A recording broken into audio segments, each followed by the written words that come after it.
오늘 우리에게 주시는 하나님의 말씀은 시편 92편 1절에서 15절까지입니다.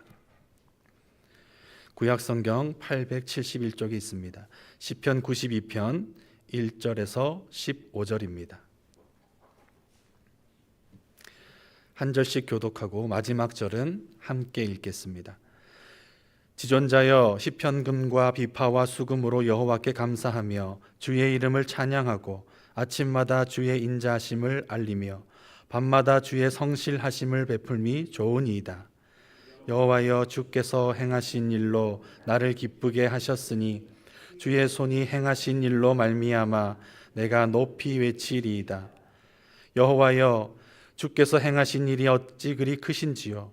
주의 생각이 매우 깊으시니이다. 어리석은 자도 알지 못하며 무지한 자도 이를 깨닫지 못하나이다. 악인들은 풀같이 자라고 악을 행하는 자들은 다 흥왕할지라도 영원히 멸망하리이다.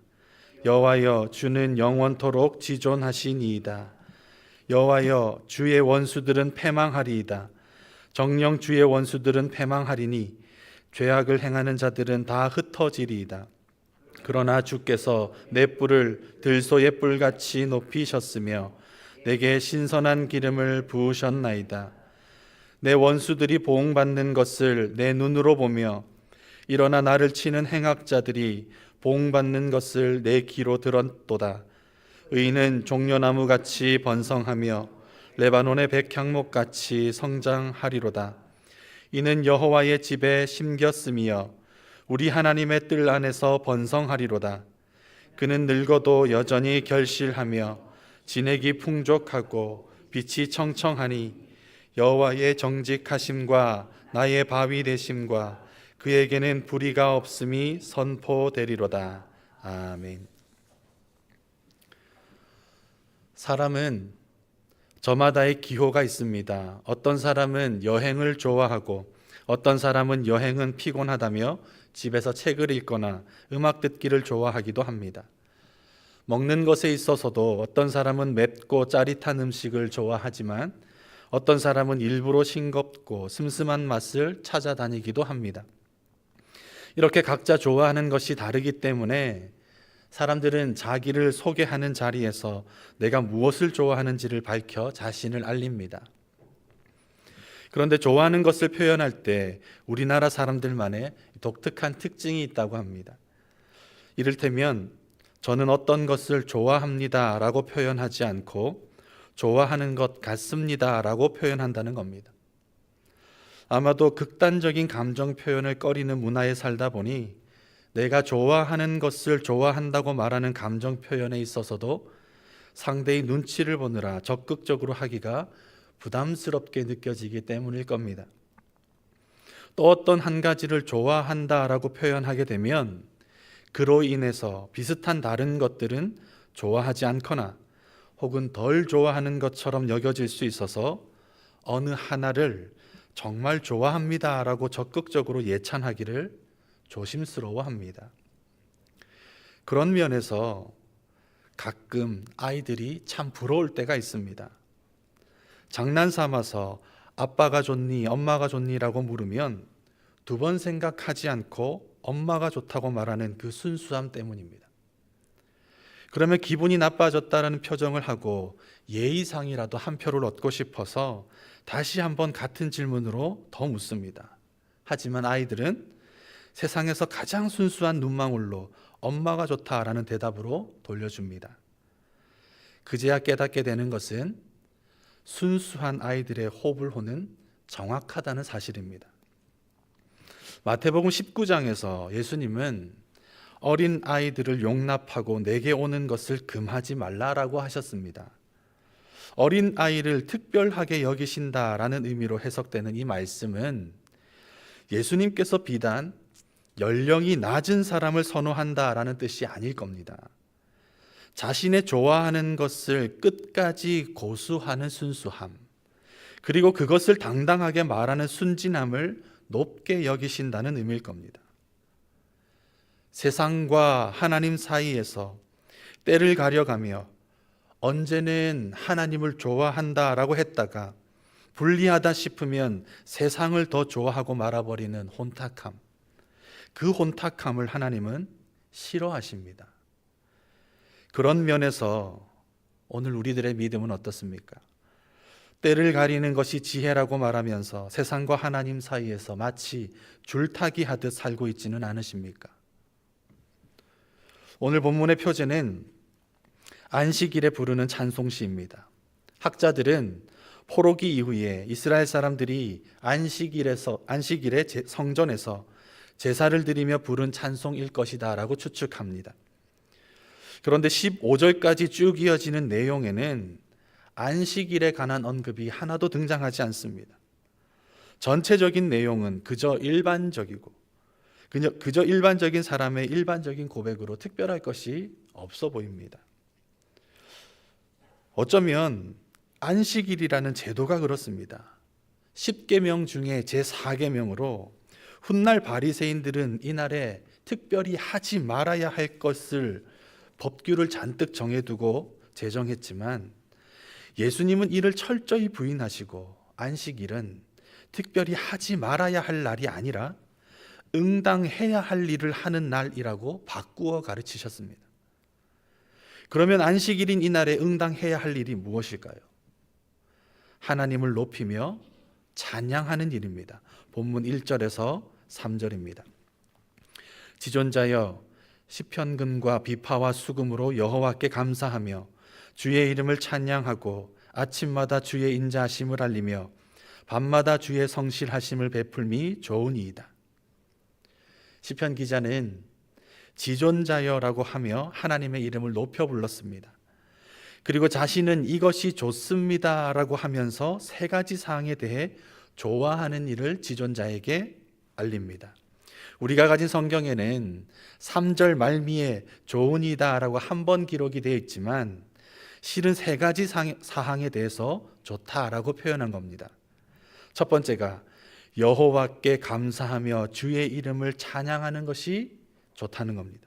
두 번째는 아침과 밤마다 주의 인자와 성실을 베풀미 좋다라는 겁니다. 세 번째는 시편금과 비파와 수금으로 찬양하는 것 또한 좋다라고 고백합니다. 결국 하나님을 찬양하고 그의 이름을 높이는 것이 마음에 너무 좋다라는 시편 기자의 고백입니다. 대체 그 마음이 얼마나 좋은지 기쁨을 감추지 못하는 형편입니다. 4절입니다. 여호와여 주께서 행하신 일로 나를 기쁘게 하셨으니 주의 손이 행하신 일로 말미암아 내가 높이 외치리이다. 마치 어린아이처럼 하나님이 너무 좋아요라고 외치는 것 같습니다. 그러면서 주께서 행하신 일, 주의 손이 행하신 일이 그 기쁨의 이유다라고 고백합니다. 시편 기자의 같은 솔직하고 적극적인 감정 표현을 듣고 있자니 대체 하나님께서 이 사람에게 무엇을 행하셨길래 이토록 하나님을 좋아하는 것인지 궁금해집니다. 그 이유가 5절부터 11절까지 펼쳐지는데 대략적으로 세 가지 이유가 있습니다. 먼저 5절입니다. 여호와여 주께서 행하신 일이 어찌 그리 크신지요 주의 생각이 매우 깊으시니이다. 시편 기자가 하나님을 좋아하며 찬양하는 첫 번째 이유는 넓고 깊으신 분이라는 사실입니다. 어찌 그리 크신지요라며 헤아리기 어려운 하나님의 그 넓이를 말합니다. 세상의 모든 일을 사랑하고도 남을 만큼 크신 분이 하나님이시지 않습니까? 사람이 표현할 수 있는 가장 큰 크기가 우주라고 한다면 그 우주보다 크신 분이 하나님이십니다. 그런데 우주는 현대에 들어서도 일반적인 사람은 목격하기 어려운 물리적 공간입니다.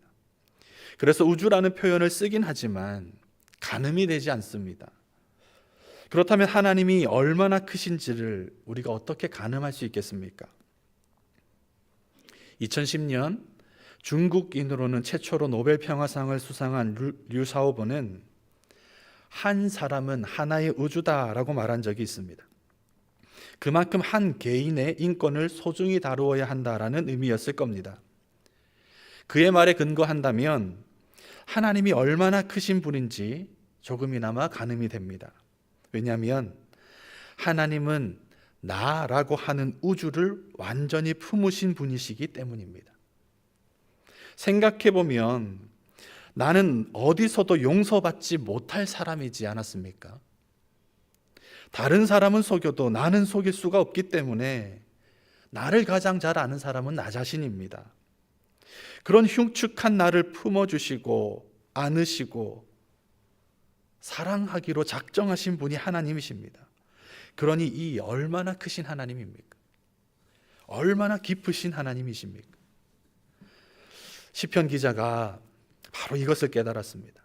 다른 무엇보다 가장 품기 어려운 나를 품으신 하나님을 깨달았습니다. 그래서 찬양하지 않을 수가 없습니다.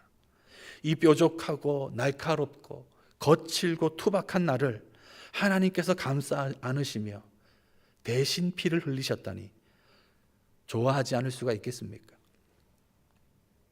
두 번째로 시편 기자가 하나님을 좋아하며 찬양하는 이유는 악인들 때문입니다. 7절입니다. 악인들은 풀같이 자라고 악을 행하는 자들은 다 흥왕할지라도 영원히 멸망하리이다. 7절에는 악인들이 형통하고 있는 현실을 기록해 두었습니다. 악을 행하는 자들이 흥왕하는 현실은 좋아할 만하거나 찬양할 만한 조건이 아닙니다. 그럼에도 시인이 이 같은 조건에서도 하나님을 좋아하며 찬양하는 이유가 있습니다. 악인이 흥왕하는 세상은 영원한 것이 아니라 일시적인 현상일 뿐이기 때문입니다. 8절과 9절입니다. 여호와여, 주는 영원토록 지존하시니이다. 여호와여, 주의 원수들은 패망하리이다. 정녕 주의 원수들은 패망하리니 죄악을 행하는 자들은 다 흩어지리이다. 일시적으로 악인이 흥왕하는 것처럼 보일 수 있습니다. 그러나 이건 잠깐일 뿐 오래 가게 하시지는 않습니다. 그렇다면 왜 하나님은 잠깐일지라도 악인들의 흥왕하는 것을 허용하셔서 의인들이 고통당하는 것을 내버려 두는 것일까요? 작년 11월 8일 출발해서 해를 넘긴 올해 1월 17일 총 69일 만에 1786km의 남극 횡단에 성공한 산악인 김영미 대장은 남극에서 경험한 화이트아웃이라는 상황에 대해서 설명합니다. 화이트아웃은 온 세상에 눈이 내려 모든 바위와 봉우리들조차 하얗게 덮여버려서 하늘이 어디고 땅이 어딘지를 구분하지 못하는 공황 상태를 일컫는 말입니다. 화이트아웃 상황이 되면 순간적으로 방향을 잃습니다. 내가 앞으로 가는지 뒤로 가고 있는지 알 수 없는 상태가 되고 방향 감각 없는 채 걷다가 잘못하면 크레바스라고 하는 큰 낭떠러지에 떨어져 목숨을 잃는 경우도 발생한다고 합니다. 그래서 화이트아웃 상황에서는 자기의 좌표를 찾는 것이 급선무입니다. 이게 가장 중요합니다. 우리 신앙이 그렇습니다. 어떤 사람들은 자기 생각대로 되는 것을 복이라고 착각해서 늘 잘되기만을 원합니다. 항상 잘되고 늘 잘되어서 내 앞을 가로막은 모든 산과 바위가 다 사라지기를 바랍니다. 그런데 과연 그것이 정말 복이겠습니까? 모든 것이 사라져버린, 내가 생각하는 복으로 덮여버리면 김영미 씨가 남극에서 경험한 끔찍한 상황처럼 순간 내가 누군지, 또 여기는 어딘지, 난 어디로 나아가야 하는지를 잃어버리는 인생의 화이트아웃 상황이 되어버리지 않겠습니까? 그러다가 교만이라고 하는 크레바스에 빠지고 하나님이 어디에 계신지 알지 못하는 영적 실명 상태에 이르고 맙니다. 이처럼 모든 것이 우리 생각대로 잘 되는 것은 복이 아니라 저주입니다. 그래서 인생에는 우리를 공황 상태로 빠지지 않게 할 지형지물이 필요합니다. 그 지형지물을 근거로 현재의 내 좌표를 확인할 수가 있기 때문입니다. 그 지형지물, 내 좌표를 확인할 수 있는 지형지물이 무엇이겠습니까? 바로 살아오면서 겪었던 고난이고 악인의 형통으로 말미암는 환난들입니다. 고난을 넘어가게 하시는 하나님을 근거로 내가 얼마나 사랑받는 사람인지를 확인할 수가 있습니다. 억울하고 분해도 환난을 통해서 내가 얼마나 연약한지를 자각하게 되고, 그래서 하나님 없이는 한순간도 살 수 없는 사람인지를 자연스럽게 인정하게 됩니다. 그러니까 악인의 형통과 의인의 고난이 일시적으로나마 주어지는 이유는 의의 길을 걷는 사람이 자신의 좌표를 잃는 공황에 빠지지 않도록 도와주시는 하나님의 은혜인 것입니다. 오늘 시인은 이와 같은 은혜를 알았기 때문에 악인이 흥황하는 상황에 낙심하지 않고 이를 일시적인 현상으로 인식하며 이 또한 하나님을 찬양할 이유다라고 우리에게 알려주는 겁니다. 세 번째로 시편 기자가 하나님을 좋아하며 찬양하는 이유는 결국엔 마침내는 선한 결과를 만드시는 분이시기 때문입니다. 10절과 11절입니다. 그러나 주께서 내 뿔을 들소의 뿔같이 높이셨으며 내게 신선한 기름을 부으셨나이다. 내 원수들이 보응받는 것을 내 눈으로 보며 일어나 나를 치는 행악자들이 보응받는 것을 내 귀로 들었도다. 고대 이스라엘 사회에서 뿔은 왕을 상징하거나 강한 권력을 상징합니다. 그런데 시편 기자는 하나님께서 자신을 들소의 뿔같이 높이신다라고 합니다. 아주 강력한 힘과 권세를 부여하신다는 의미입니다. 또 자신에게 신선한 기름을 부으신다라고 고백했습니다. 신선한 기름은 매우 진한 향기가 나는 올리브유를 빗댄 말로 이 또한 자기 백성을 만인들 가운데 영화롭게 하시는 하나님을 떠올리게 합니다. 생각해 보면 하나님은 지난 나의 모든 과거를 통해 오늘 가장 좋은 결실로 나타나게 하십니다. 이에 대해 로마서 8장 28절이 이렇게 말합니다. 우리가 알거니와 하나님을 사랑하는 자 곧 그의 뜻대로 부르심을 입은 자들에게는 모든 것이 합력하여 선을 이루느니라.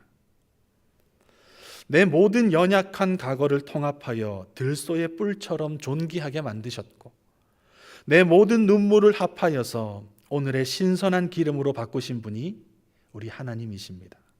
그러니 어찌 하나님을 좋아하지 않을 수가 있겠습니까? 이와 같이 하나님을 좋아하고 그를 즐거워하고 찬양하는 사람을 시인은 의인이라고 부르고 그들이 누리는 영광에 대해서 이후에 설명합니다. 12절에서 14절입니다. 의인은 종려나무같이 번성하며 레바논의 백향목같이 성장하리로다.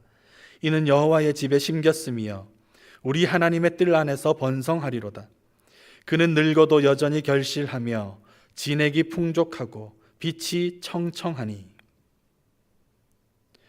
종려나무와 레바논의 백향목은 그 뿌리가 튼튼하기로 유명한 나무들입니다.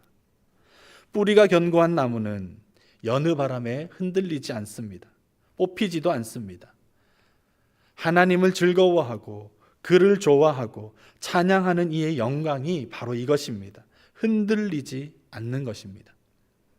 때때로 인생에는 원치 않았지만 세찬 바람이 불지 않습니까? 마치 나를 넘어뜨리지 않고는 지나가지 않겠다는 것처럼 세찬 인생의 바람을 맞을 때가 있습니다.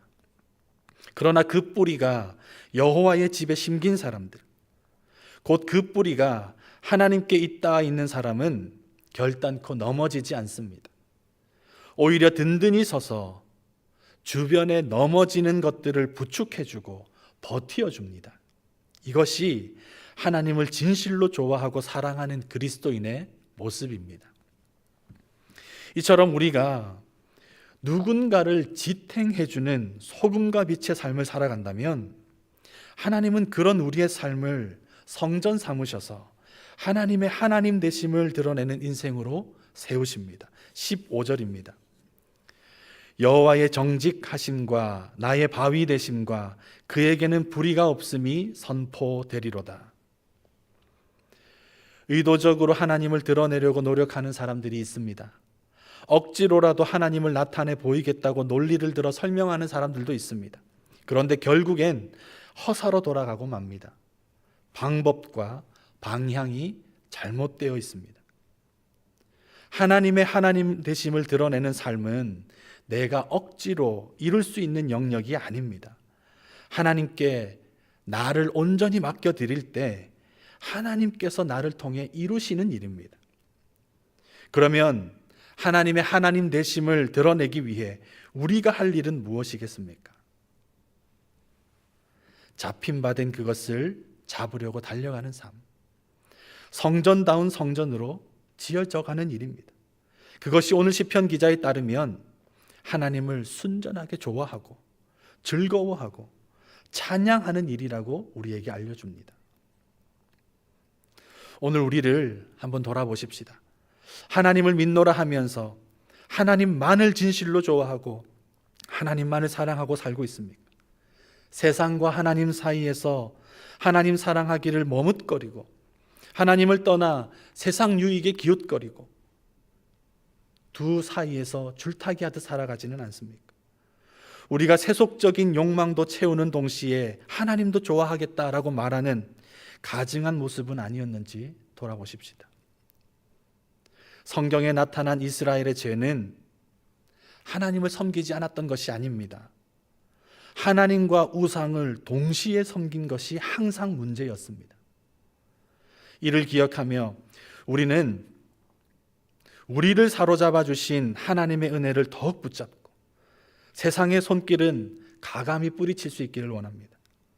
오직 하나님만 즐거워하고 그를 좋아하고 그분을 높은 소리로 찬양하는 순수한 믿음 될 수 있기를 바랍니다. 그렇게 우리의 영적 뿌리가 하나님께 심겨진 신앙이 되어서 하나님의 하나님 되심을 진한 향기로 전할 수 있는 성전다운 성전으로 지어져가는 오늘 하루 살아가시기를 주님의 이름으로 축복합니다. 기도하시겠습니다. 좋으신 하나님, 이 아침도 말씀 앞에 서게 하시니 감사드립니다. 주님을 즐거워하고 주님을 기뻐하였던 시편 기자가 자기의 온 삶을 이유 삼아 하나님을 찬양했던 것처럼 저희도 날마다 주님을 온 마음 다하여 높여드리기를 원합니다. 넓고 깊으신 사랑에 감격하며 나를 존귀하게 하시고 최후의 승리로 인도하시는 주님을 입술과 온 삶으로 찬양하는 주님의 신실한 사람 되게 하여 주옵소서. 성전다운 성전으로 지어져 가기 위하여 하나님께 뿌리를 내리며 흔들리지 않는 신앙 되기를 원합니다. 잡힌 바 된 그것을 붙잡고자 소금과 빛의 사명을 가슴에 채울 때 우리의 작은 헌신을 통하여 하나님의 하나님 되심이 드러나는 역사 허락하여 주시옵소서.